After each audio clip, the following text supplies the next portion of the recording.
چې پښتانه خوي زخیم ارمان د داسې ژوندانه یم چې هر خوا مینه وي ډاډه یمه زه د ټوپک په حق کې نه یمه زه د قلم خبرې هر چا ته کومه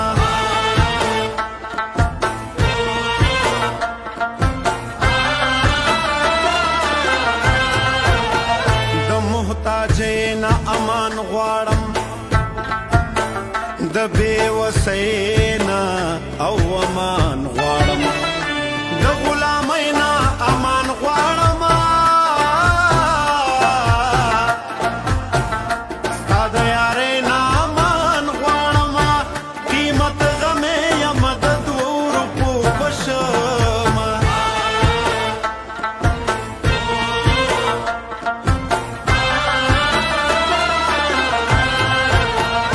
وختي سحر کې را روان شه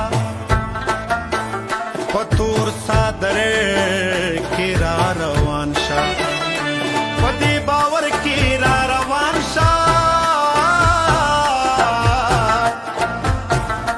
په چل هنر کې را روان شه خلکو ته وایه د مریض تپوس له